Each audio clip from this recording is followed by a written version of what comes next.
কৃষকসকলক PM কিষাণ সন্মান নিধি যোজনাৰ 20 নম্বৰ কিস্তিৰ ধন জুন মাহত জাৰি কৰা হ'ব বুলি এক বিশেষ সূত্ৰৰ পৰা জানিব পাৰিছোঁ।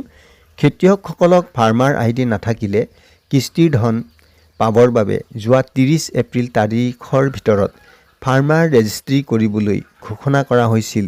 কিন্তু মন্ত্ৰালয়ে পুনৰ ফাৰ্মাৰ ৰেজিষ্ট্ৰি কৰিবলৈ তাৰিখৰ ম্যাদ বৃদ্ধি কৰিলে। কাৰণ বৰ্তমানেও PM কিষাণৰ হিতাধিকাৰীসকলৰ 70% লোকেও ফাৰ্মাৰ আইডি বনোৱা নাই। বৰ্তমানেও 30,855 জন প্ৰকৃত PM কিষাণৰ হিতাধিকাৰীসকলে ফাৰ্মাৰ ৰেজিষ্ট্ৰি কৰা নাই।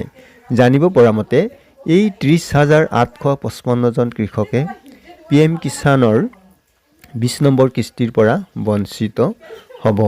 কৃষকসকলক PM কিষাণ যোজনা, ফচল বীমা যোজনা, ফচল ঋণ আদি যোজনাবোৰৰ দ্বাৰা অধিক আৰু পোনপটীয়াকৈ লাভ দিবৰ বাবে ফাৰ্মাৰ ৰেজিষ্ট্ৰি আইডি তৈয়াৰ কৰি দিয়াৰ ব্যৱস্থা ৰখা হৈছে।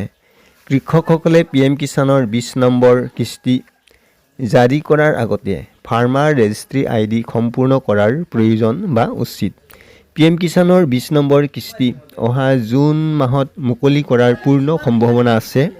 কেন্দ্ৰ চৰকাৰৰ কৃষি আৰু কৃষক মন্ত্ৰালয়ে বৰ্তমানেও চৰকাৰীভাৱে তাৰিখ ঘোষণা কৰা নাই।